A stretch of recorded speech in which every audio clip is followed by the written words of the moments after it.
This is CS50, and this is week 6. And this is, again, one of those rare days where in just a bit of time you'll be able to say that you learned a new language. And that language today is going to be this language called Python. And we thought we'd begin by introducing Python by way of some more familiar friends. So this, of course, is where we began the course back in week 0 when we introduced Scratch, a simple program that quite simply says hello world. And then very quickly things escalated and became a lot more cryptic, a lot more arcane, and we introduced C and syntax like this, which of course do the exact same thing, just printing out hello world on the screen, but with the requirement that you understand and you include all of this various syntax. So today, all of this complexity, all of the syntax from C suddenly begins to melt away such that we're left with this new language called Python that's going to achieve the exact same goal simply with this line of code here, which is to say that Python tends to be more accessible. It tends to be a little easier.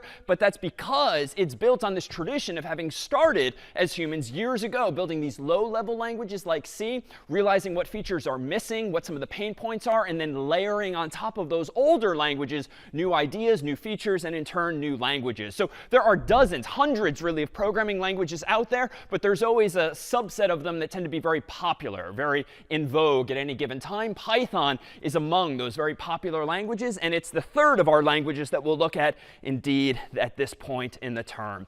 So let's go ahead and introduce some of the syntax of Python really by way of comparison with what we've seen in the past. Because no matter how new some of today's topics are, they should all be familiar in the sense that we're going to see loops again, conditions, variables, functions, return values. There's pretty much just going to be a translation of features past to now features present. So this, of course, in the world of Scratch was just one puzzle piece or a function whose purpose in life is to say hello world on the screen.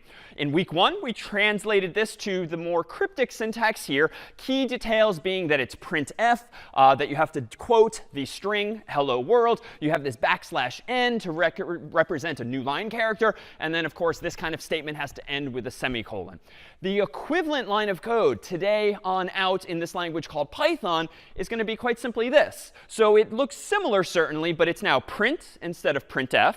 We still have the double quotes, but gone are the \n as well as the semicolon. So if you've been kicking yourself all too frequently for forgetting stupid things like the semicolons, Python will now be your friend. Well, let's take a look at another example here, how we might go about getting user input as well. Well, here, notice that we have a puzzle piece called ask, and it says ask what's your name and wait. And the next puzzle piece said whatever the human had typed in, preceded with the word hello. In C, we saw code like this. String answer equals get string what's your name, and then printing out with printf hello %s, plugging in one value for the other. In Python, some of this complexity is about to melt away too. And in Python, we're going to see a little something like this.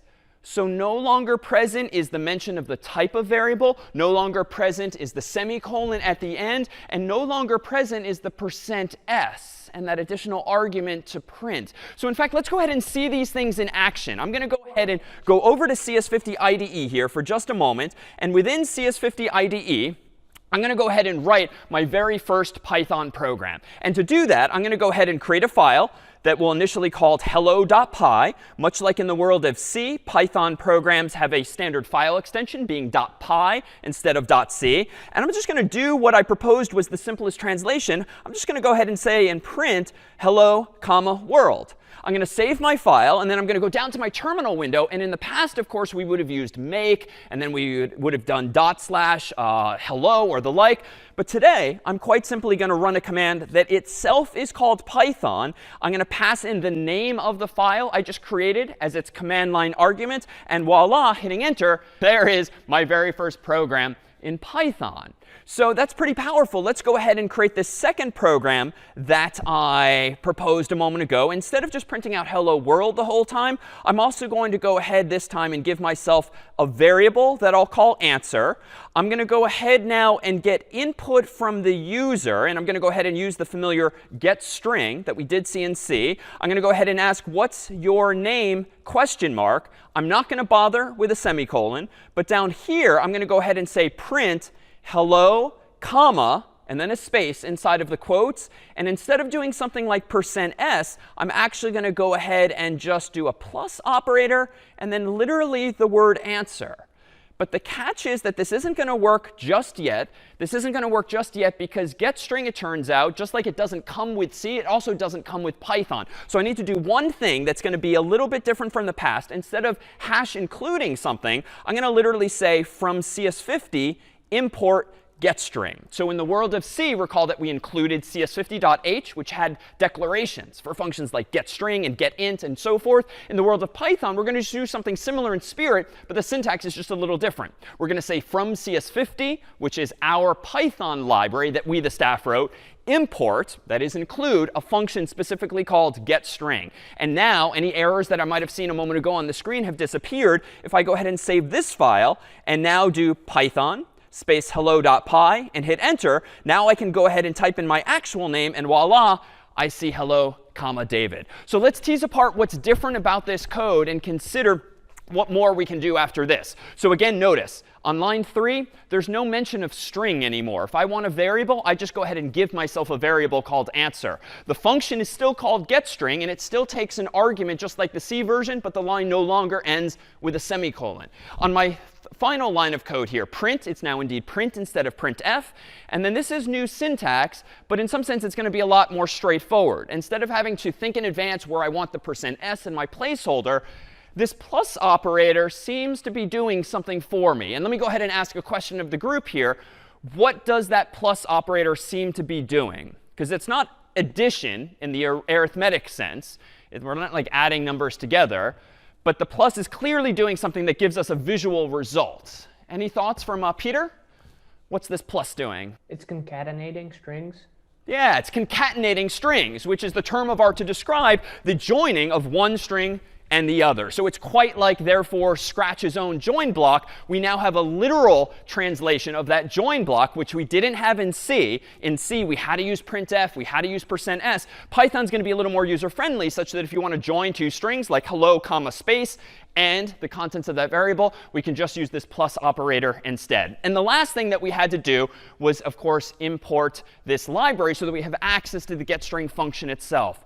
Well, let's go ahead and take a tour of just some other features of Python and then dive in primarily to a lot of hands-on examples today. So recall that in the example we just saw, we had this first line of code which gets a string from the user, stores it in a variable called answer. We had this second line of code, which, as Peter notes, concatenates two values together.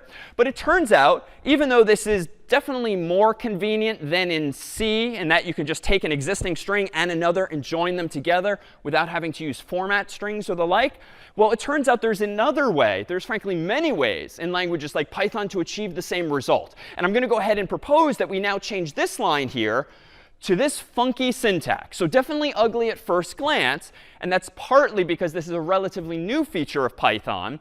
But notice that in Python, can we use these curly braces, so curly braces that we have used in C, to plug in an actual value of a variable here. So instead of %s, Python's print function uses these curly braces that essentially say plug in a value here. But there's one oddity here. You can't just start putting curly braces and variable names into strings, that is quoted strings in Python. You also have to tell the language that what follows is a formatted string. So this is perhaps the weirdest thing we've seen yet. But when you do have a pair of double quotes, like I have here, prefixing it with an F will actually tell the computer to format the contents of that string, plugging in values between those curly braces, as opposed to literally printing those curly braces themselves. So let me go ahead and transition to my actual code here and try this out. Instead of using the concatenation operator, as Peter described it, this plus operator, let me literally go ahead and say hello, comma, answer initially. So this is probably not going to be the right approach, because if I rerun this program, Python of hello.py, it's going to ask me what's my name. I'm going to type in David, and it's going to ignore me altogether, because I've literally hard-coded hello, comma, answer. But it's also not going to be quite right to just start putting that in curly braces, because if I again run this program, Python of hello.py, and type in my name, now it's going to say hello, squiggly brace, answer.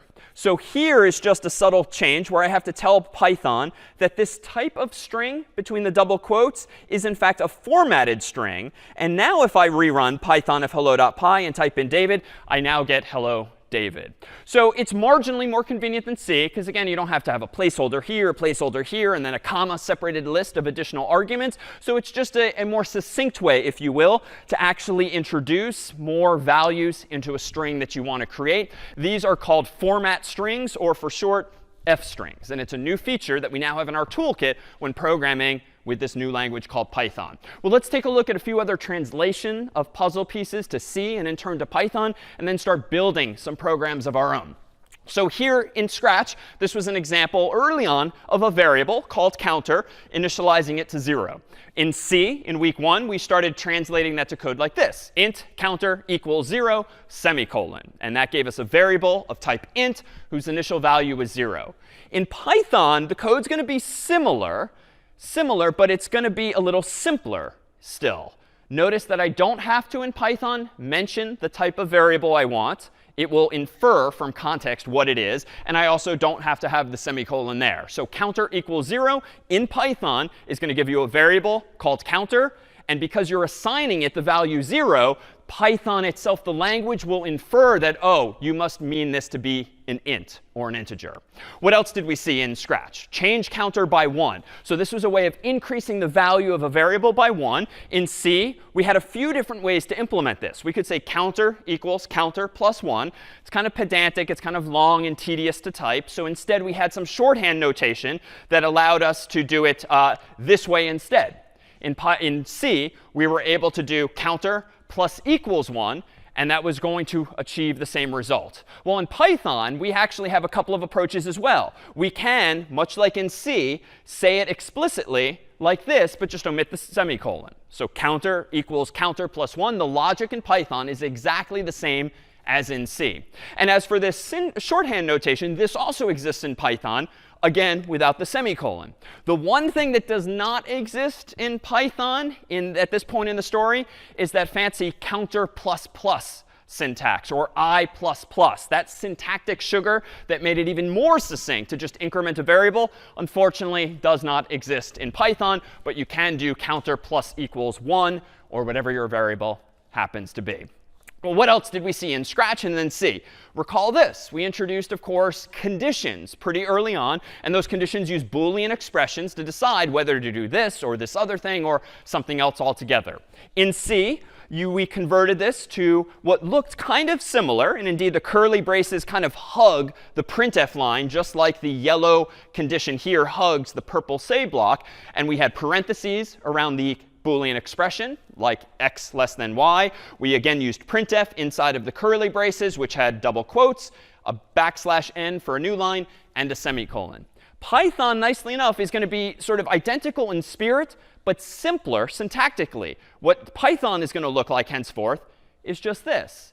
So the parentheses around the x less than y go away. The curly braces go away. The new line goes away. And the semicolon goes away. And here you see just a tiny example of evolution of humans programming languages. Right? If you and I have been frustrated for some time about all the stupid semicolons and curly braces all over the place, it makes it harder in some sense for your code to read, let alone being correct. Humans decided when inventing new languages that, you know what, why don't we just say what we mean and not worry as much about all of this syntactic complexity. Let's keep things simpler. And indeed, that's what we see here as one example in Python. But there's a key detail.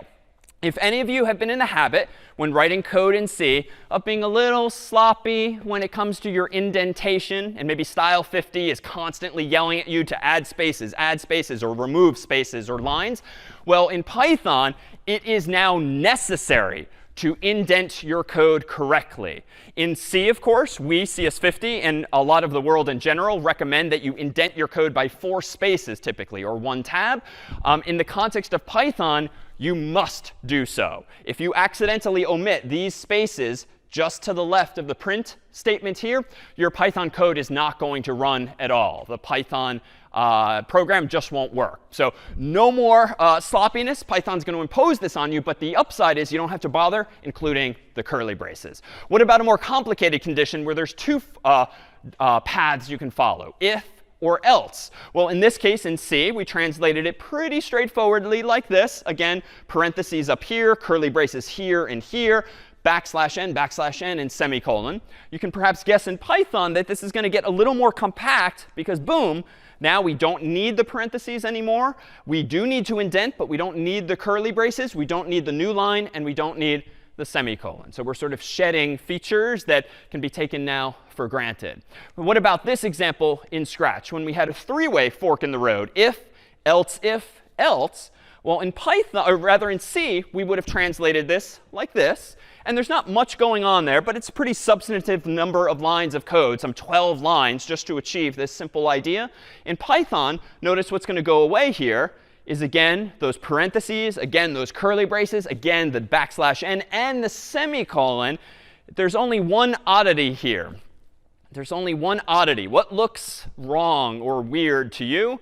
Maybe what looks like a typo to you. And I promise I haven't screwed up here. Maybe elsewhere, but not here. Andrew?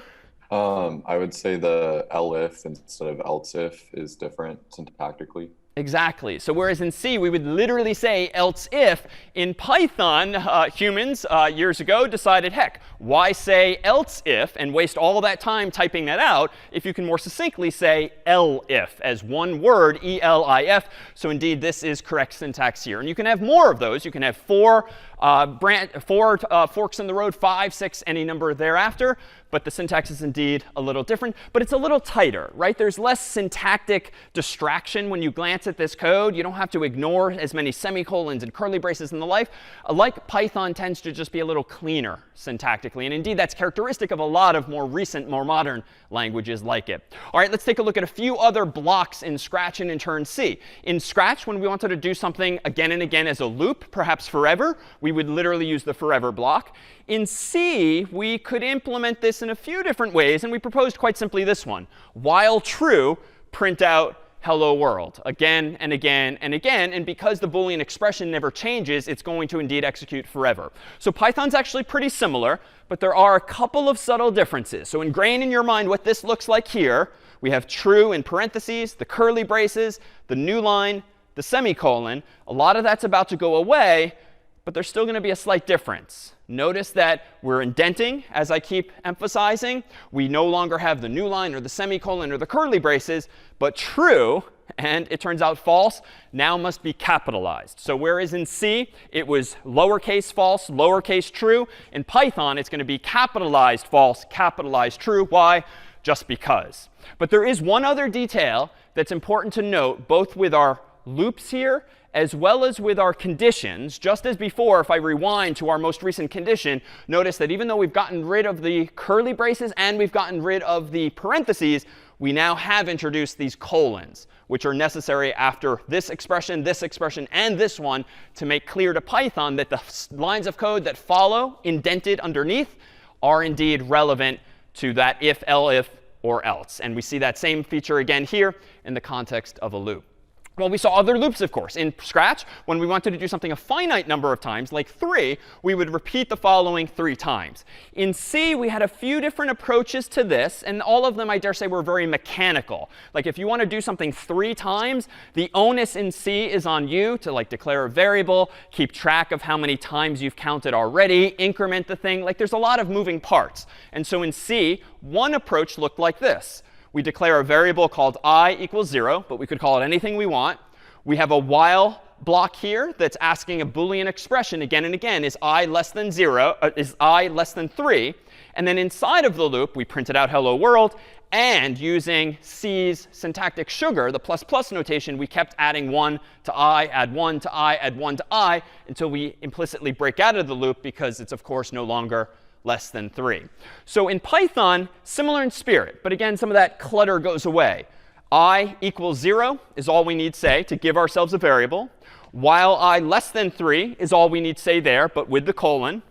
Then inside of that, indented properly, we print out hello world. And we can't do the plus plus, so minor disappointment. But I plus equals 1 increments I. So this would be one way of implementing in Python the exact same thing, a loop that executes 3 times. But we saw other approaches, of course, in C, and there's other approaches possible in Python as well. You might recall in C that we saw this approach, the for loop. And odds are you've been reaching for the for loop pretty frequently, because even though it looks a little more cryptic, you can pack more features into that one line of code in between those semicolons, if you will. So same exact logic, it just prints out this hello world 3 times using a for loop instead.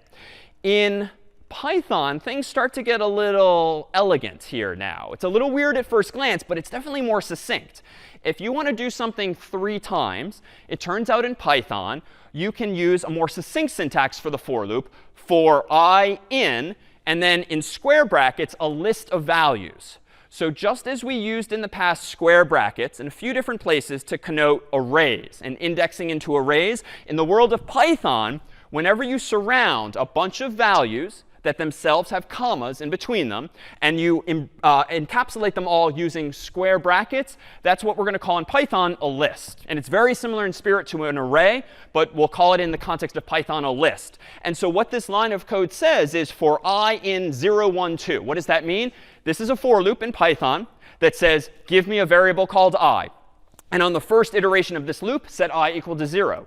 On the second iteration of this loop, set I equal to 1. And on the last iteration of this loop, set I equal to 2 for me. It just does all of that for you. Now, at the end of the day, it actually doesn't matter what I is per se, because I'm not printing the value of I. And that's totally fine. Odds are you've used for loops where you did something again and again, like printing hello world, even though you didn't print out the value of I. So technically, I could have put any 3 things in these square brackets if I want, but the convention would be just enumerate, just like in C, 0, 1, 2, just like a computer scientist counting from 0.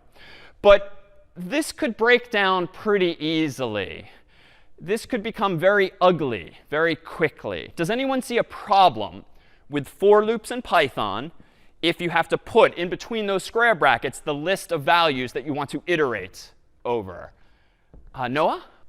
If you want to do, for example, like a thing 50 times, you'd have to write out 0, 1, 2, 3, 4, 5, 6. Yeah, my God, it would start to look hideous quickly. And it's funny you mentioned 50, because in preparing this demonstration for lecture today, I went back to week 0 when actually the analog in week 0 was to indeed print out hello world 50 times. And I thought to myself, damn it, like this is going to look atrocious now, because I literally have to put inside of square brackets 0, 1, 2, 3, 4, 5, 6, 7, 8, 9, all the way to 49, as Noah says, which would just look atrocious. Like, surely there's got to be a better way. And there is. While this might be compelling for very short values, there's a simpler way in Python. When you want to do something some number of times, we can replace this list of 3 values with this, a function called range that takes an input, which is the number of things that you want to return. And essentially what range will do for you, passed an input like 3, it will automatically generate for you a list of 3 values, 0, 1, and 2. And then Python will iterate over those 3 values for you. So to Noah's concern a moment ago, if I now want to iterate 50 times, I just change the 3 to a 50, and I don't have to create this crazy mess of a manually typed out list of 0 through 49, which of course would not be a very well-designed program, it would seem, just because of the length of it and the opportunity to mess up and the like. So in Python, this is perhaps now, if you will, the most Pythonic way to do something some number of times. And indeed, this is a term of art in the Python community. Long story short, technical people, programmers, they tend to be pretty religious in some sense when it comes to the right way of doing things. And indeed, within the world of Python programming, a lot of Python programmers do have both opinions, but also standardized recommendations that dictate how you should write Python code. And tricks like this are what are considered Pythonic. You are doing something Pythonically if you're doing it the quote unquote right way, which doesn't mean right in the absolute. It means right in the sense that most other people rather agree with you in this sense. All right, let's see a few final features of Python before we now start to build some of our own features. In C, recall, we had this whole list of data types. And there are more, and you can create your own, of course. But the primitives that we looked at initially were these: bool, char, double, float, int, long, string, and so forth. In Python, even though I haven't needed them, because I can give myself a variable like a string or an int just by giving it a name like counter or I or answer, and then assigning it a value. And Python infers from what you're assigning it what data type it should be.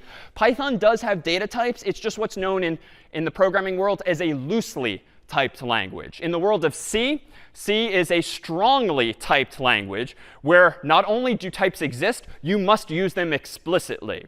In the world of Python, you have what's called a loosely typed language, in which types exist, but you can often infer them implicitly. The burden is not on you, the programmer, to specify those data types incessantly. Let the computer figure it out for you. So this is our list from C. This now is going to be our analogous list in the world of Python. We're going to have bools still, trues and false, but capital T, capital F. We're going to have floats, which are real numbers with decimal points. We're going to have ints, which of course are numbers like -1, 0, and 1, and so forth.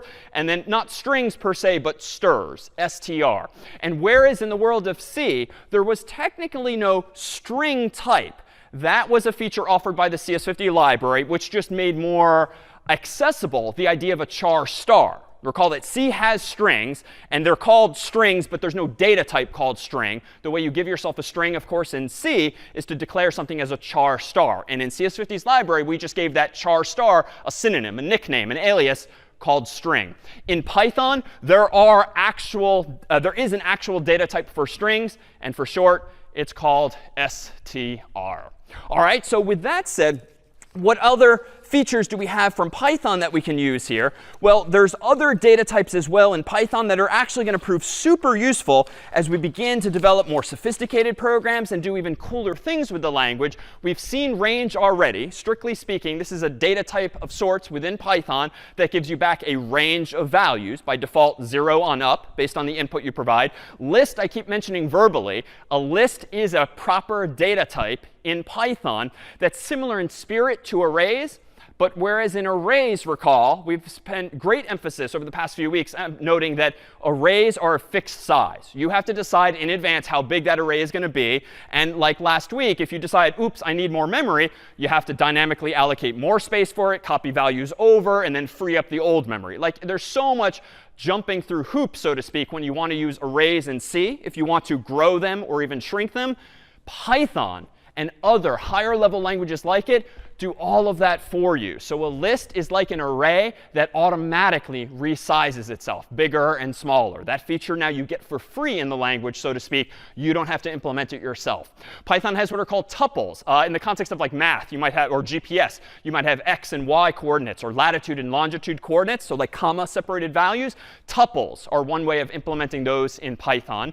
Dict, or dictionaries. So Python has dictionaries that allow you to store keys and values. Or literally in our human world, if you have a human dictionary here, for instance, for English, much like a dictionary in physical form lets you store words and their definitions, a dictionary in Python, more generally, lets you store any keys and any values. You can associate one thing with another. And we'll see that this is a wonderfully useful and versatile data structure. And then lastly, for today's purposes, there's these things called sets, which if you recall from math, a set is a collection of values like ABC or 1, 2, 3 without duplicates. But Python manages that for you. You can add items to a set. You can remove items from a set. Python will make sure that there are no duplicates for you. And it will manage all of the memory for you as well. So what we have in the way of functions, meanwhile, is a few familiar friends. Recall that in C, we use the CS50 library to get chars, doubles, floats, ints, longs, and strings. In Python, thankfully, we don't have to worry about doubles or longs anymore. More on that in a bit. But the CS50 library for Python, which you saw me import a few minutes ago, does give you a function called getFloat. It does give you a function called getInt. It does give you a function called getString that, at least for this week's purposes, are just going to make your life easier. These two are training wheels that we will very quickly take off so that you're only using native Python code ultimately and not CS50's own library. But for the sake of transitioning this week from C to Python, you'll find that these will just make your life easier before we relax and take those away too. So in C, to use the library, you had to include cs50.h. In Python, again, you're going to go ahead and import cs50, or more explicitly, the specific function that you might want to import. So it turns out there's different ways to import things. They ultimately achieve essentially the same goal. You can, with lines like this, explicitly import one function at a time, like I did earlier using getString. Or you can import the whole library all at once by just saying more succinctly, import CS50. It's going to affect the syntax we have to use hereafter, but we'll see multiple ways of doing this in our examples here on out. You can also simplify this a bit, and you can import a comma-separated list of functions from a library like ours. And this is a convention we'll see quite frequently as well, because as we start using popular third-party libraries written by other programmers on the internet, they will very commonly give us lots of functions that we ourselves can use. And we will be able to import those one after the other by just specifying them here in this way. All right, let me pause here just to see if there's any questions on Python syntax. Like, that's essentially it for our crash course in Python syntax. We're now going to start building things and explore what the features of Python are and what some of the nuances are and really the power of Python. But first, any questions on syntax? We've seen loops, conditions, variables. Olivia, question or comment? If in a for loop, if you want to increment by something besides 1, but you don't want to explicitly type out the list, how would you do that? Really good question. So if you wanted to use a for loop and iterate over a range of values, but you wanted that range to be 0, 2, 4, 6, 8 instead of 0, 1, 2, 3, let me go ahead and go back to that slide from a moment ago, and I can actually change this on the fly. Let me go into that slide, which was right here. And what I can do actually is specify another value, which might be this. If I change the input to range to be not 1 value, but 2 values, that's going to be a clue to the computer that it should count a total of 3 values, but it should increment 2 at a time instead of the default, which is 1. And there's even other capabilities there, too. You don't have to start counting at 0. You can adjust that as well, which is to say that with Python, you're going to find a lot more features come with the language. And even more powerfully, the functions that you can write and the functions that you can use in Python also can take different numbers of arguments. Sometimes it's 0, sometimes it's 1, sometimes it's 2, but it's ultimately often up to you. Good catch. Other questions? Will we see sequences like primarily in the for loops, or are there other applications where they're very useful? Sequences in what sense? In the sense of ranges or lists or something else? Yeah, in terms of ranges specifically. Good question. Will we use them in other contexts? Generally speaking, it's pretty rare. I mean, I'm racking my brain now as to other use cases that I have used range for. And I'm sure I could come up with something. But I think, hands down, the most common case is in the context of iteration, as in a for loop. And I'll think on that to see other applications. But anytime you want to generate a long list of values that follow some pattern, whether it's 0, 1, 2, or as Olivia points out, a range of values with gaps, range will allow you to avoid having to hard code it entirely. And you can actually write your own generator function, so to speak, a function that returns whatever pattern of values that you want. Other questions or confusion? Anything on your end, Brian, from the chat or beyond? Looks like all the questions are answered here.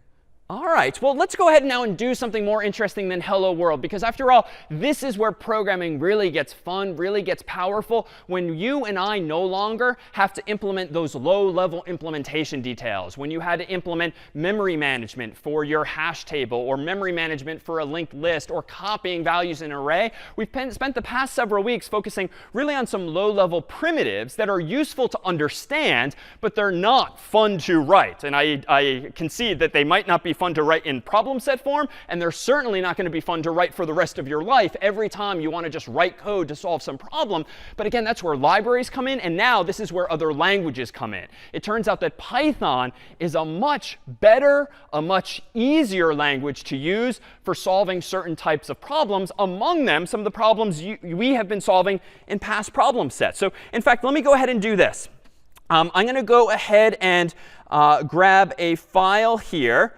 Give me one moment, called bridge.bitmap, which you might recall from a past problem set. This is a beautiful Weeks bridge down by the Charles River in Cambridge, Mass. By Harvard. And this is a very clear photograph taken by one of CS50's team members. And in recent weeks, of course, you wrote code to do all sorts of mutations of this image, among them blurring the image. And blur, I dare say, was not the easiest problem to solve. You had to sort of look up, down, left, and right, sort of average all of those pixels. You had to understand how an image is represented, one pixel at a time. So there's a lot of low-level minutiae minutia there, when at the end of the day, all you want to do is just blur an image. So whereas in past weeks, we sort of had to think at and write at this lower level, now with Python, it turns out we're going to have the ability to think at a higher level of abstraction and write far less code for ourselves. So let me go ahead and do this. I'm going to use my Mac for this instead of CS50 IDE, just so I can open the images more quickly. This is to say that even though we'll continue using CS50 IDE for Python and for other languages over the remainder of the course, you can also install the requisite software on a Mac, on a PC, sometimes even kind of sort of a phone today to use Python and sort of C and other languages on your own devices. But again, we tend to use CS50 IDE during the class so as to have a standard environment that just works. So I'm going to go ahead and write, though, on my computer a program called blur.py. Py, of course, being the file extension for Python programs. So my program looks a little different now. I've got this black and blue and white window, but this is just a text editor on my own personal Mac here. I'm going to go ahead and do this. I need to have some functionality related to images in order to blur an image. So I'm going to go ahead and import from a pillow library, so to speak, a special feature called image and a special feature called image filter. That is to say, these are essentially two functions that someone else smarter than me when it comes to image manipulation wrote. They made their code freely available on the internet, free and open source, which means anyone can use the code. And I am allowed now to import it into my program because I, before class, downloaded and installed it beforehand. Now I'm going to go ahead and do this. I'm going to give myself a variable called before, and I'm going to call image.open on bridge.bmp. So again, even though we've never seen this before, never used this before, you can kind of glean syntactically what's going on. I've got a variable on the left called before. I've got a function on the right called image.open, and I'm passing in the name bridge.bitmap. So it sounds like this is kind of like fopen in the world of C. Now notice this dot is kind of serving a new role here. In the past, we've used the dot operator only for structs in C. When we want to go into a person object or into a node object and we want to go inside of it and access some variable therein, well, it turns out in Python, you have things similar in spirit to structs in C.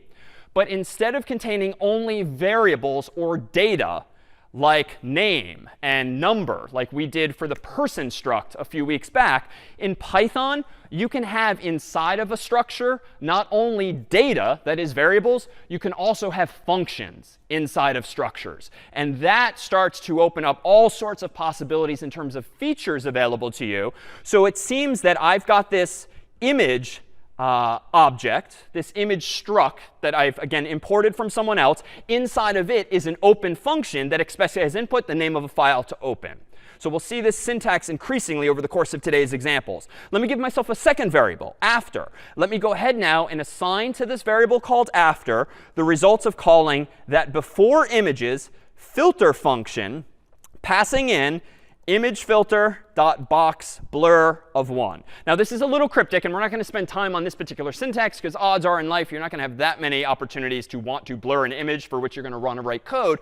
But for today's purposes, notice that inside of my before variable, because I assigned it the return value of this new feature, it has inside of it not just data, but also functions, one of them now called filter. And this filter function takes as input the return value of some other function call that, long story short, will blur my image using a box of with a 1 pixel radius. So just like your own code, if you implemented blur in C, this code is going to tell my code to look up, down, left, and right and blur the pixels by taking the average around them. And that's kind of it. After that, I'm going to do after.save, and I'm going to save this as like out.bmp. I just want to create a new file called out.bmp. And if I've made no mistakes, let me go ahead now and run Python of blur.py and hit enter.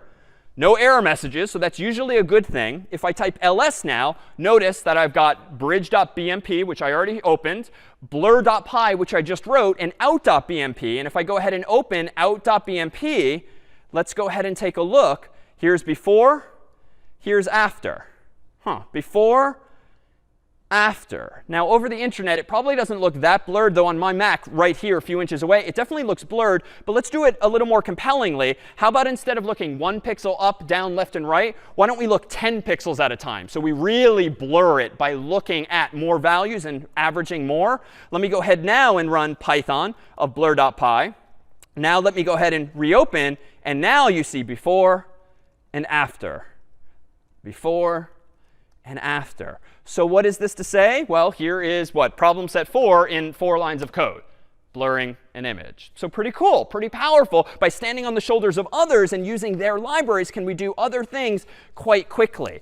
Notice what I can also do here, too, is solve a more recent problem. Let me go over to a different directory where I have in advance, and you can download these files off of the course's website, a few files that we wrote before class. One is called speller.py. So long story short, in speller.py is a translation from C into Python, the code for speller.c. Recall that that was part of the distribution code for problem set 5. And in speller.c, we translated it now to speller.py. And in dictionaries and in texts, we see the same files as in problem set 5, 2 different size dictionaries and a whole bunch of short and long texts. What hasn't been created yet is the equivalent of dictionary.c, aka now dictionary.py. So let me go ahead and implement my spell checker in Python. Let me go ahead and create a file called dictionary.py, as is, again, the convention.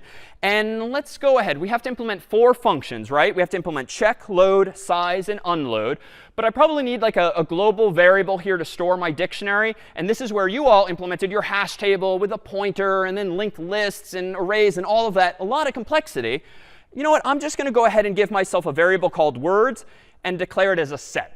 So recall that a set is just a collection of values that handles duplicates for you.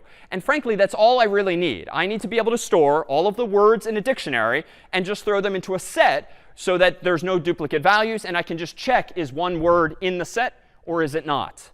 Well, let's go ahead now and load words into that set. I'm going to go ahead and define a function called load that takes the name of a file to open. And here is admittedly some new syntax. So thus far, we've only typed code into the file itself. In fact, the most striking difference thus far, dare say, about Python versus C is that I have never once even written a main function. And that, too, is a feature of Python. If you want to write a program, you don't have to bother writing your default code in a function called main.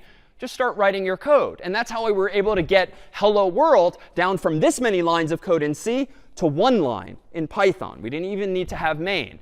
But if I want to define my own functions, it turns out in Python, you use the keyword def for define.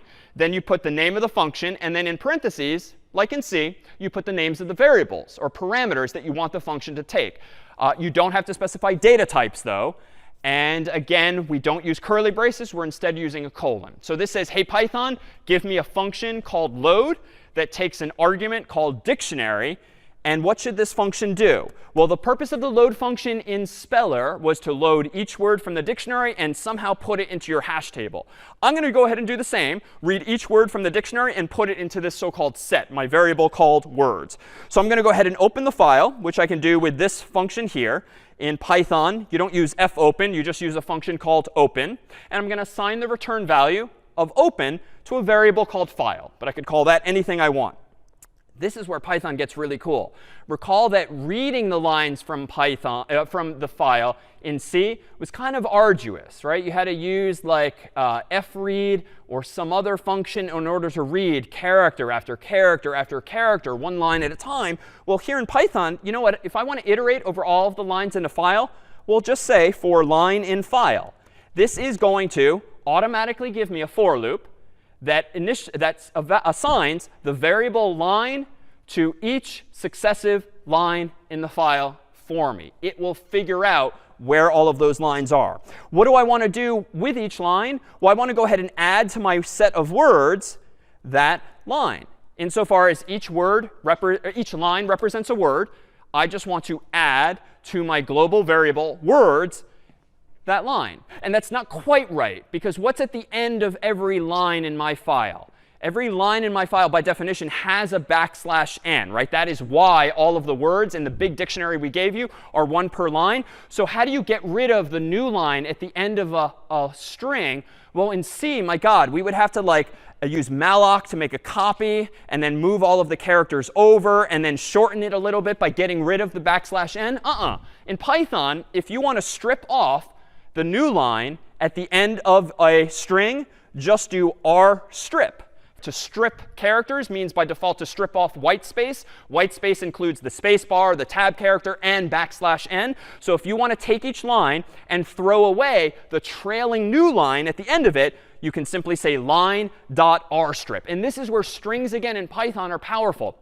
Because they are their own data type, they have inside of them not only all of the characters composing the string, but also functions like rstrip, which strips from the end of the line any white space that might be there. You know what? After this, I think I'm done. I'm just going to go ahead and close the file, and I'm going to go ahead and return true. So that's it. That's the load function in Python. Open the dictionary. For each line in the file, add it to your global variable, close the file, return true. I mean, I'm pretty sure that my code is probably several lines and certainly many hours shorter than your code might have been for implementing that as well. Well, what about checking, right? Maybe the complexity is just elsewhere. Well, let me go ahead and define a function called check that takes a specific word as input, as its argument, and then I'm just going to check if that given word is in my set of words. Well, it turns out in C, you would probably have to use a for loop or a while loop, and you'd have to iterate over the whole list of words that you've loaded using binary search or linear search or the like. Ugh, like I'm so past that at this point, so many weeks in. I'm just going to say if word in words, go ahead and return true, else return false. And that now is my implementation of check. Now, it's a little buggy. And I will fix this. Does anyone spot the bug? Even if you've never seen Python before, but having spent hours implementing your own version of check, is there some step I'm missing logically? There is a bug here. Does anyone spot what I'm not doing that you probably did do when checking if a given word is in fact in the dictionary? A couple people are commenting on case sensitivity. Yeah, case sensitivity. So odds are in your implementation in C, you probably forced the word to all uppercase or you forced it to all lowercase. Totally doable, but you probably had to do it like character for character. You might have had to copy the input using malloc or putting it into an array, character for character, then using a to upper or to lower to capitalize or lowercase each individual letter. Like, oh, like that would take forever, as indeed it might have. So you know what? If you want to take a given word and lowercase it, just say word.lower. And Python will take care of all of those steps of iterating over every character, changing each one to lowercase, and returning to you the new result. And indeed, this now, I would think, is consistent with what you did in your example as well. Well, how about size? Well, in size, recall that you had to define a function that doesn't take any inputs, but returns the number of words in the set of words. And I'm going to go ahead here. And actually, I got my indentation slightly off here. Let me fix this real fast. If you want to return the size of your dictionary, or really the number of words in your set, you can just return the length of that global variable words. Done. And lastly, if you want to unload the dictionary, let me go ahead and unload things. Doesn't take input as well. Honestly, because I've not done any equivalent of malloc, I've not done any memory management. Why? You don't have to in Python. I can literally just return true in all cases, because my code is undoubtedly correct because I didn't have to bother with pointers and addresses and memory management. So all of the stress that might have been induced over the past few weeks as you understood the lower level details of memory management now go away, not because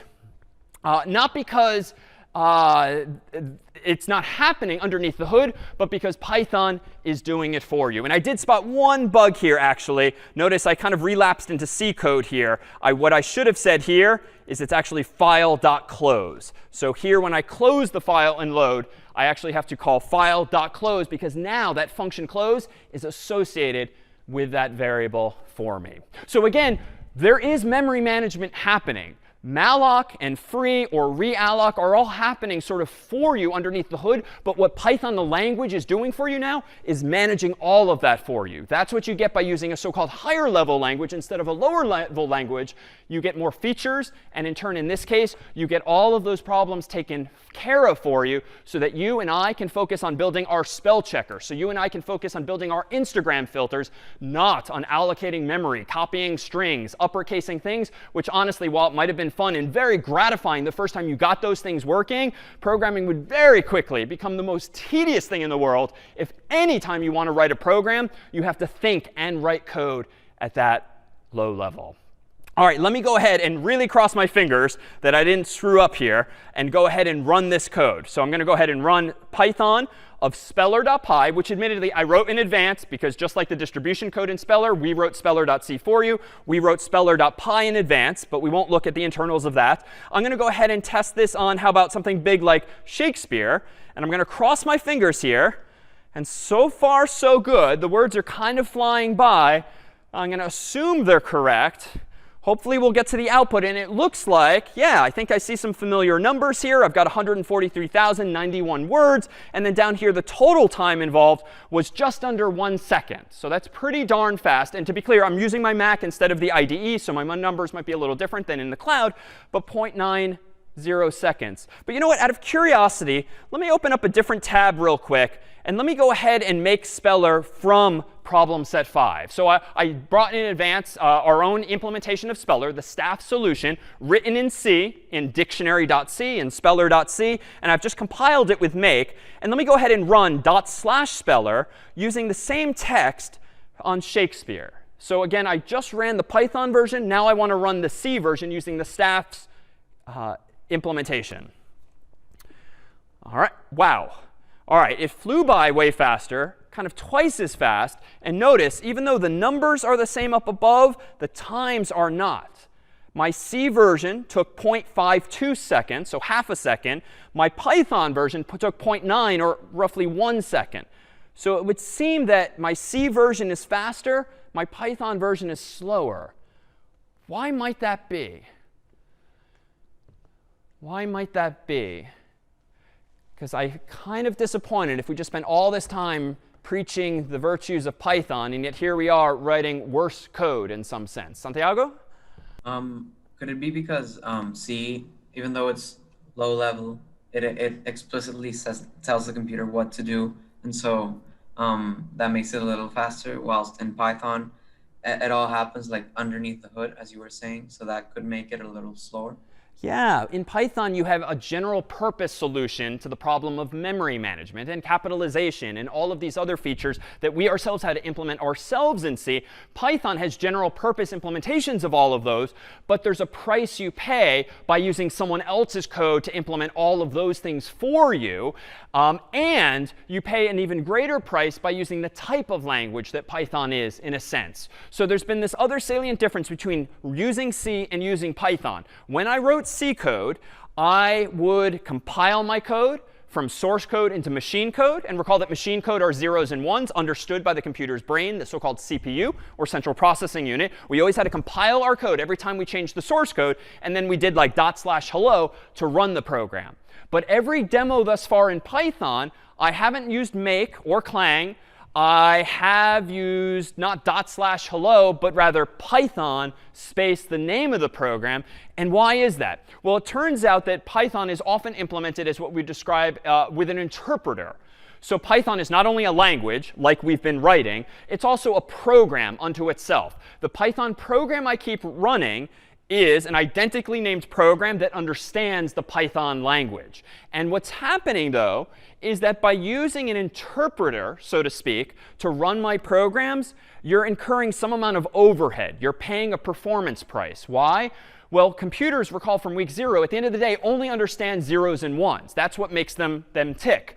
But I have not outputted any zeros and ones. I, the human, have only been writing Python. So there needs to be some kind of translation between my Python code in this English-like syntax into what the computer itself understands. And if you're not going to go through the effort of compiling your code every time you make a change, but instead you're just going to run your code through an interpreter, as is the norm in the Python world, you're going to pay a price because someone had to implement a translator for you. And in fact, there's formal terminology for this.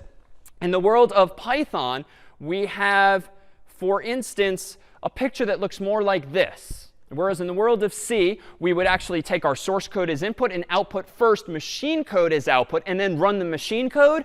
In the world of Python thus far, I'm writing source code, and then I'm immediately running it. I'm not compiling it into zeros and ones in advance. I'm trusting that there's a program, coincidentally called Python, whose purpose in life is to translate that code for me into something the computer does understand. And what does that actually mean in real terms? Well, it means that if I were to think back to an algorithm like this, which probably cryptic to many of you, though not all, might be a Spanish algorithm for searching a phone book for someone. And suppose that I don't speak Spanish at all, I might ideally compile this program, this algorithm, into something I do understand by using a compiler that translates Spanish to English. Like voila, this English version, much better at reading and understanding this. I can execute this algorithm pretty fast because I'm pretty good at English. But if you only give me the Spanish version, the source code, and you require that I translate it or interpret it line by line, honestly, that's really going to slow me down because it's like me having to go take like a Spanish dictionary and look up every word. Recoge guía telefónica. All right, well, what's recoge? I have to look that up. What's guía? What's telefónica? Oh, OK, pick up phone book. Got that. Step 1. What's step 2? Abre la mitad de guía telefónica. So open to the middle. Well, wait, I don't know that. Spoiler. What does that mean? Abre. All right, let me look that up. And it means open. A la mitad. That means to the middle. De guía telefónica.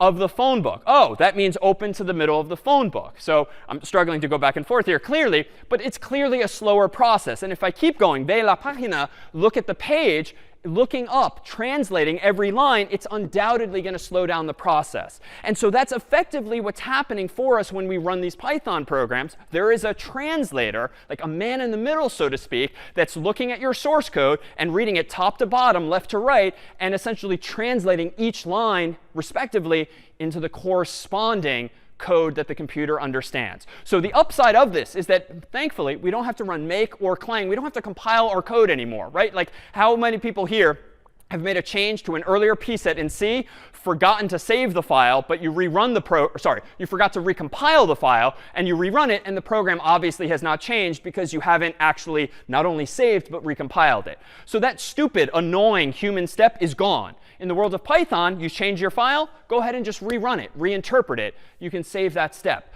But the price you're going to pay is a little bit of overhead. And indeed, we see that here in terms of my Python version taking roughly 1 second to spell check Shakespeare, and my C version taking only 1/2 of a second. So here, too, I promised in past weeks this theme of trade-offs. This is so prevalent in the world of computer science and programming, and frankly, in the real world.